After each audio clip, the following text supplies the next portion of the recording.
essai par Neil, à donner derrière à Van der Eycken.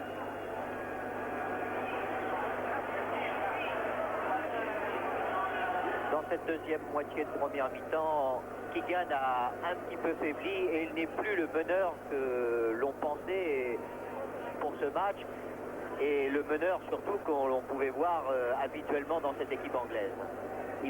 C'est peut-être le marquage de Van der Eycken qui est très serré sur lui, mais il n'a plus non plus la clarté et les accélérations habituelles. En plus, le jeu long des Anglais trouve toujours un Belge. Il y a quand même un manque de précision dans les longues passes qu'adressent les arrières anglais aux avants. Souvent, ils sautent le milieu de terrain. Et finalement, l'arrière défense belge qui a commis une seule erreur, mais qui n'en commet pas dans cette rencontre en encaissant un but, fait, mon Dieu, pas de garde. Et les Anglais n'ont guère été très très dangereux. Alors vous voyez encore une fois, là peut-être dans la relance ce n'est pas très bon, mais enfin, en tout cas dans les interceptions, les Belges se débrouillent très très bien. Van Moor l'a obligé Thompson à donner derrière à Clemens. Thompson, Neil.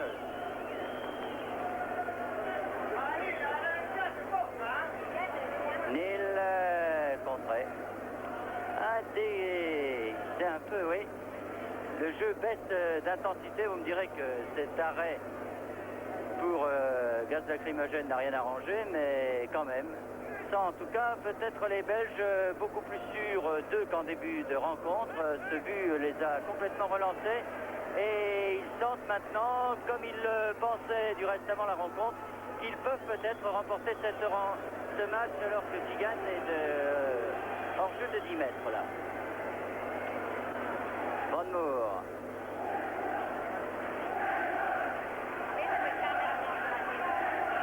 Gerrard. Van Moor. Pour Vandenberg, mais contré. La touche est quand même belge. Van Moor. Van der Eycken, pardon. Et interception de Neil. Neil pour Koppel. Koppel qui remonte tout le terrain.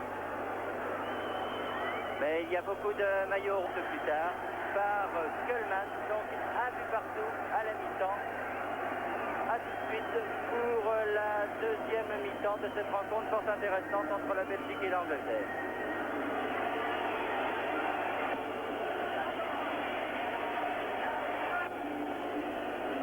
Et même lorsque les Anglais ont courses techniques vont être déterminants et peuvent et doivent faire la différence.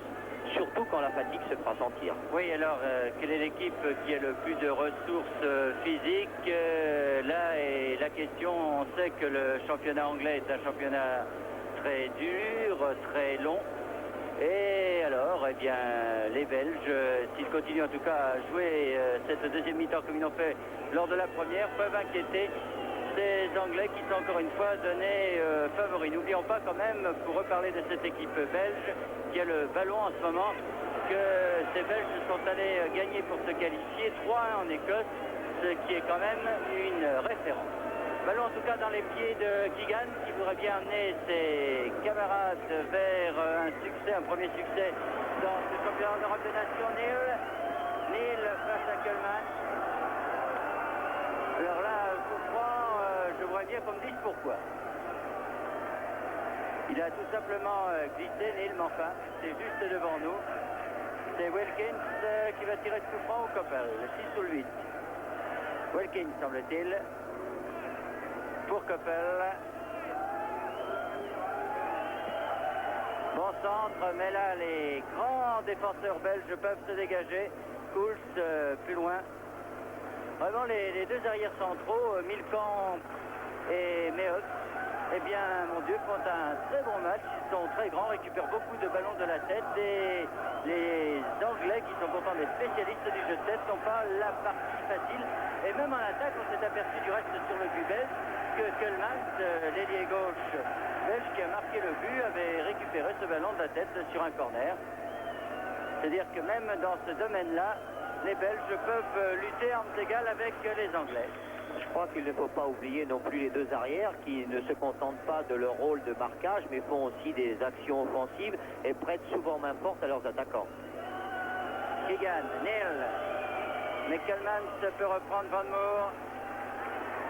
Van Moor loin devant là-bas pour Van der Elst, mais interception in extremis de Watson. Et Sanson maintenant.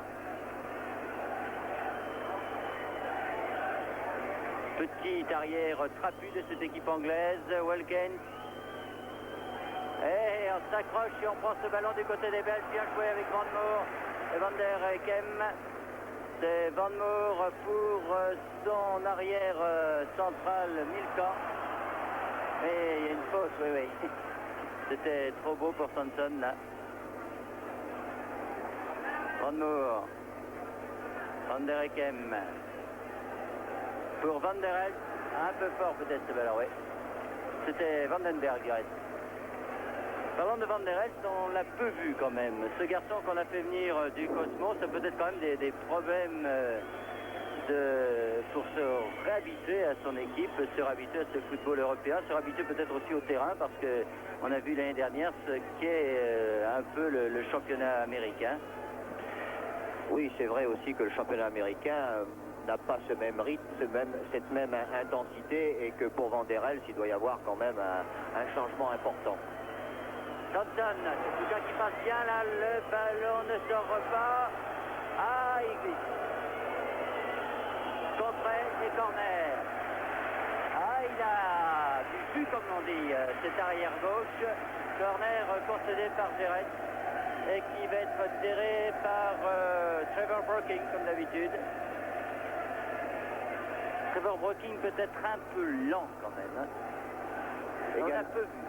C'est également pour moi une petite déception car j'attendais beaucoup de ce joueur. Colt, Neil. Ah, la machine anglaise a des ratés pour l'instant. Mais c'est bien de presser et de prendre ce ballon aux Belges, mais on n'en fait pas toujours une très très bonne utilisation. Et en tout cas, ce qu'il y a de remarquable, c'est que cette équipe belge joue avec beaucoup de sérénité pour l'instant. Oui, chez les Anglais, il y a plus de puissance que vraiment de clarté dans ce qu'ils font. Oui, c'est bien peut-être de jouer sans ailier, mais c'est peut-être mieux quand on en a. C'est un avis tout à fait personnel. Neil directement en touche. Ah, puis quand on commence à douter en football et en sport, du reste, on réussit peut-être moins bien ce que l'on entreprend. Mais et paf.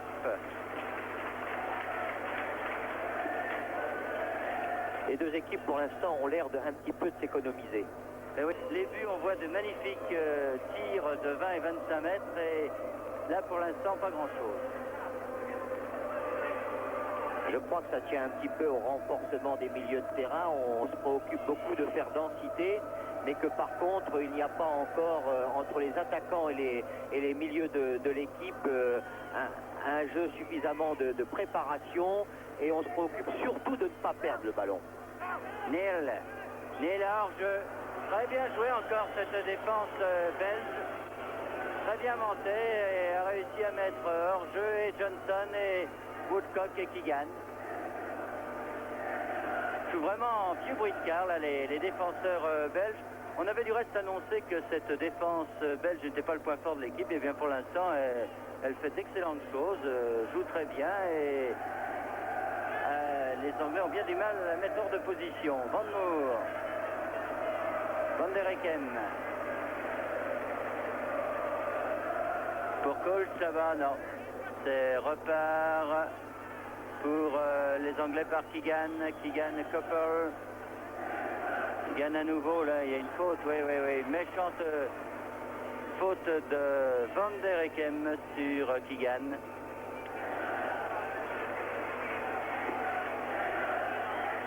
Thompson pour Watson. Thompson à nouveau. Wilkins, Sanson. Là-bas pour Keegan. Keegan qui remet bien de la tête. Oh, bien joué avec cette action requin avec vraiment beaucoup de décontraction. Mais les Anglais ont quand même la balle. Neil, Keegan, contré. Pierre et contre-attaque par Kölman. Ils sont à 3 contre 3. Kölman, ça, Vandenberg.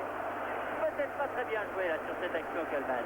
Parce que Vandenberg a été même pris un peu à contre-pied par cette passe. Et Thompson pour repartir. Kölman n'a pas essayé de décaler un de ses partenaires alors qu'à l'aile droite il y avait un joueur tout à fait démarqué. Et Johnson non plus. Oui, ils étaient trois du reste à avoir attaqué. Il y avait Vandenberg et Kölman. C'est là pas très bien joué, mais c'était une balle que les Belges affectionnent, une balle de contre-attaque. C'est pour ça que les Anglais devraient se méfier. Alors on fait des annonces. En anglais dans le stade pour demander aux supporters anglais de rester calmes et vraiment de donner bonne réputation à l'Angleterre. Il y a bien longtemps, me direz-vous, que les supporters anglais ont fait eux-mêmes leur propre réputation. Enfin, quand même pas une raison pour les matraquer comme ils ont été matraqués tout à l'heure. Woodcock, bonne interception de Van Moor qui est toujours là. Hors-jeu. Ah, il n'y avait pas grand-chose. Très certainement. Hors-jeu de Van der Elst. Sifflé alors que là, la défense anglaise avait été prise de vitesse. Il laisse peut-être davantage d'attaquants pour l'instant, les Belges. Disons que finalement, leur défense tient très bien. Johnson pour Thompson. Wilkins hors-jeu encore. Keegan. Et là, c'est pas normal quand même de se laisser prendre sans arrêt ce piège du hors-jeu. Oui, c'est peut-être parce que justement il fonctionne très bien et que les Anglais veulent aller toujours devant le but pour placer leur tête. Mais on peut observer dans ce match qu'il n'y a pas un joueur spécialement attaché à la personne de Keegan. On n'est pas obsédé par Keegan et on l'attend et c'est celui qui se trouve sur son chemin qui fait l'effort de le contrarier, de le contrer. Absolument, les Belges finalement pratiquent un football à armes égales avec les Anglais sans avoir peur d'eux. Pourquoi auraient-ils peur du reste? Parce qu'ils ont leurs propres armes et peut-être leur victoire du reste obtenue en Écosse leur a donné à ce niveau-là une certaine confiance, parce que quand on peut se permettre de battre les Écossais chez eux 3-1, eh bien on peut affronter à Turin l'équipe anglaise, même si celle-ci est favorite du tournoi. Un coup franc en tout cas pour Van Moor. Neil. Oh, Clement. Et corner. Dit le juge touche. Et que siffle M. Aldinger. La preuve qu'on n'est pas quand même très bien dans sa peau du côté des Anglais pour faire des pareilles bévues. N'oublions pas que c'est sur un corner que les Belges ont égalisé en première mi-temps. Cool. Et ça repart. Attention.